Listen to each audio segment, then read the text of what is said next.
I found it easier to forgive the people in my past, the individuals who were responsible for caretaking, for nurturing, for coddling me, the individuals who seemingly caused the largest amount of trauma or childhood conditioning and programming and created these limiting beliefs. I found it easier to forgive those individuals than to forgive myself. And I used to think that I was alone in this experience. I just think that everybody around me was, in a state of self-forgiveness. They were living their best life, but it was just hard for them to forgive everybody else in their life.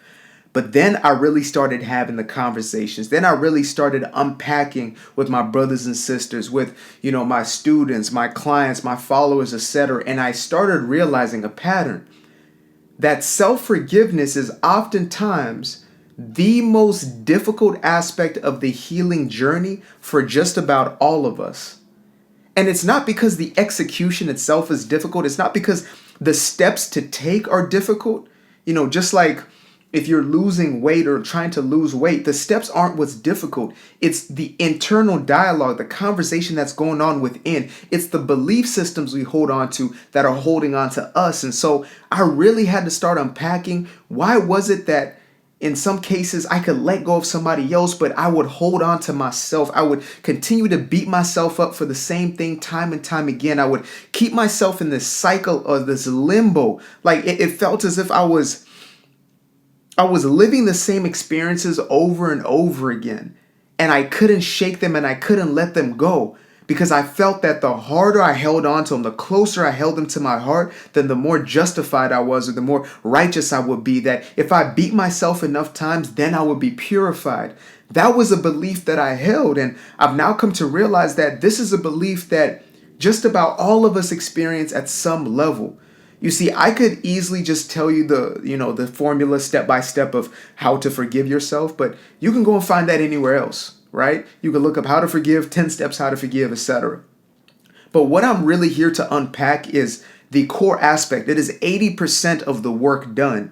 And that is to actually realize, to actualize, to see the root system as opposed to just the tree. I want us to unpack what it is that we are truly holding on to when we are in a place or a place where we lack that forgiveness of self. Now, there are many belief systems that hold a multitude of people in different life circumstances and situations and why they are in that place, why they find it so difficult to forgive themselves. But I've realized that there are a few core and fundamental reasons why we continue to keep ourselves in that place. And one is the one that I just mentioned. And I cannot emphasize this enough. When you come to the bottom of why it is you hold yourself in the past, why it is you hold yourself to those situations, circumstances, why it is that you hold onto guilt complex, it all starts with the belief systems. And one of the most powerful belief systems is that of I can only be justified. I can only be validated. I can only be worthy once again or righteous once again, whatever language it is you use. I can only be right once I punish myself enough times. And this is a message that's permeated throughout society, whether you grew up in a religious household or a secular household. Whatever background you had, at some point in your childhood, there was a messaging of you have to do these things in order for you to be right. You have to do or be this type of person. And so when you feel as if you fall short, you start to beat yourself up. You start to ridicule yourself. You start to go off on yourself. And, for some individuals, maybe it's not as severe, right? But I don't know that experience. The experience that I know, the experience that I knew, the experience that used to be my story was one of an individual who would continuously beat himself up off of everything, about everything. Even if I looked to motivate myself, I would speak to myself as if a drill sergeant was speaking to a subordinate, right? I would show myself no type of love, no type of respect, no type of kindness. And I would try to express kindness towards others, but I could only give as much as I could give myself, and that was very little. And when we start to look at the relationships we have with others, right, in more cases than not, you might be holding on to a situation with a person. You might be holding on to, let's say, a long-term event that happened, a trauma, let's say wounds of the past, whatever it may be. You're holding on to these different people. And what you're not understanding is the reason why you find it difficult to let them go. The reason why it feels difficult to forgive them is because you can't even forgive yourself.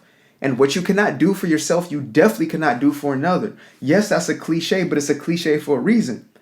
If I cannot love me, I definitely cannot love you at all. I can pretend to. I can have the facade of love, but at the end of the day, it's not true love. And so when it comes to forgiveness, I can pretend to forgive, but all I'm doing is tolerating you. All I'm doing is putting on a mask that everything is okay. But in the depths of my heart, I'm feeling bitterness. I'm feeling resentment towards you. And when I feel that towards you, I'm feeling that 100x for myself. You know, we're oftentimes more brutal on ourselves than we are on other people. Even when we create this facade that, I'm loving of myself, I have a high self-worth, etc. Sometimes we can pretend these things, not doing the true work. We can just create a facade of it. But all the while, internally, we are so cruel, so mean to ourselves. We are viciously beating ourselves consciously and emotionally. And even if it's not in words, just think of the emotions that we hold on to when we think of old circumstances that no longer serve us. Like I often use the term or the phrase, love yourself or treat yourself like you would treat a child, right? Give yourself that same type of kindness, understanding, the same type of patience, etc. So now if you had a child and you could, let's say, control and manipulate their mind, would you have them hold on to things that were going to make them feel sick to their stomach? Would you have them hold on to events and situations and circumstances where they would never be able to progress in life?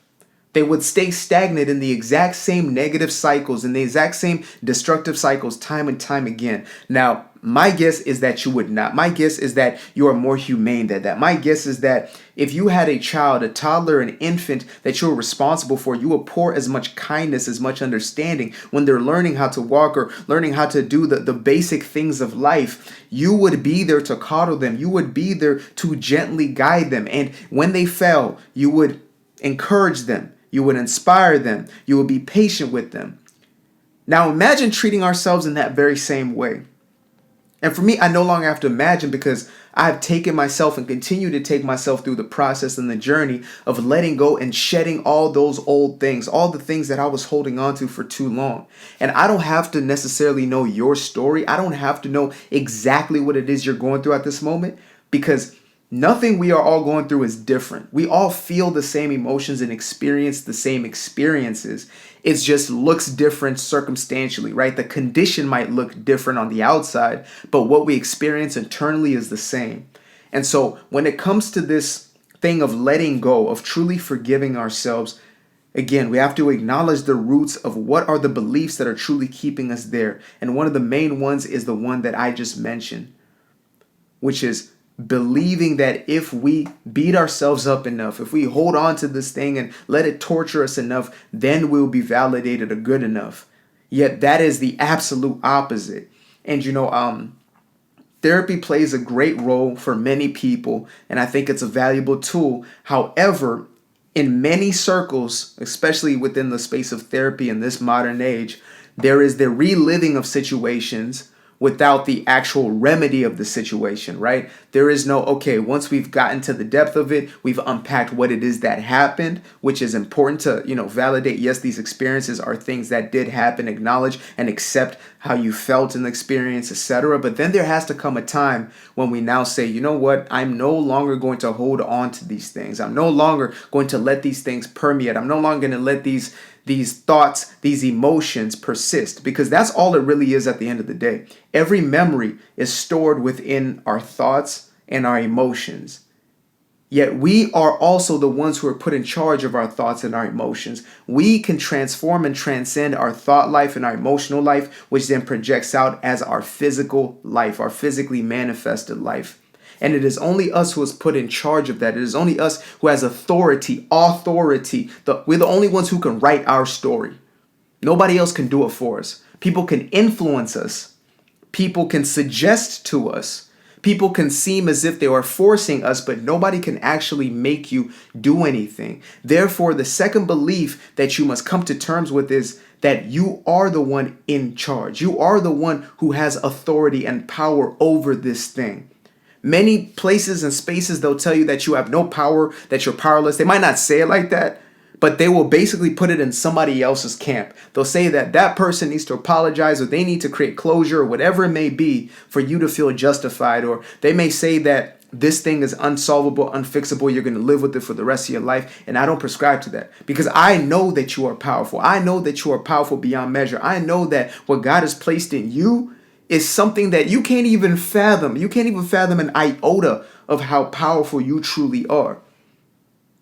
And so to reclaim that, to reclaim the power that is within you, to create your own experience and to recreate, to transform and transcend your current experience, the second belief you must come to understand is that you are not powerless. You are not somebody who is subject to this. Even if it's been the last 10, 30, 50, 70 years, this very moment you can change. And that has to be a staple. That has to be something you digest. You eat that, sleep that, drink that. I am truly the one in control, and I have authority over my thoughts. I have authority over my emotions, because thoughts create emotions, and those emotions and thoughts project out and create our life situation. The ones that we focus on, that we give the most energy to, become our belief systems, and those beliefs create our lives.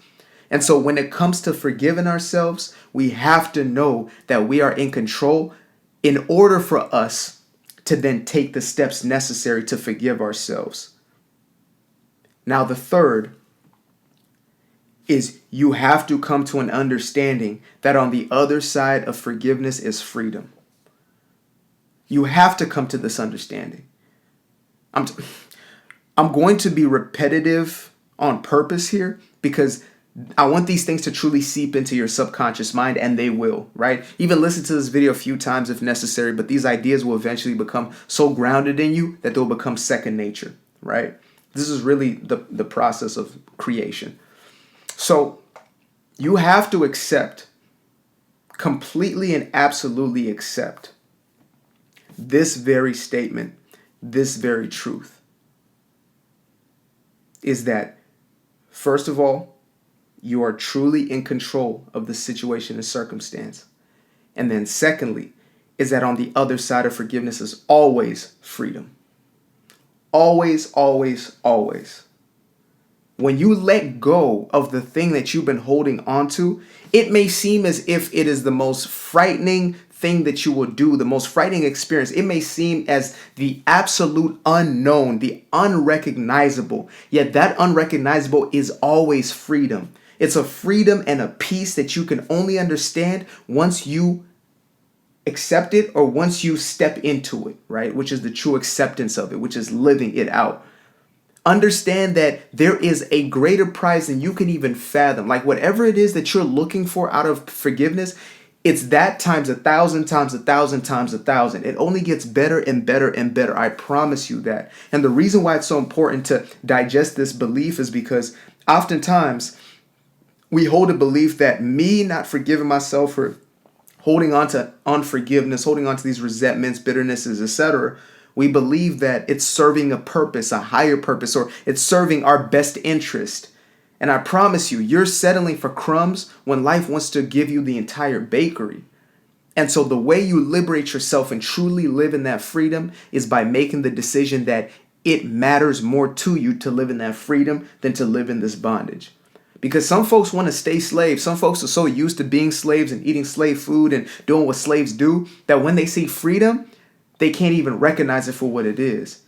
And so for you, there must be a shift, an understanding, and a receptivity to the truth that what is on the other side is far greater. Now, the actual process of letting go, as I said, is simple. The 80%, if you implement the first 3, once you get to this last 20, it's the easiest aspect of the entire thing. But you must first completely, not just conceptualize up here, but accept in your heart space, right?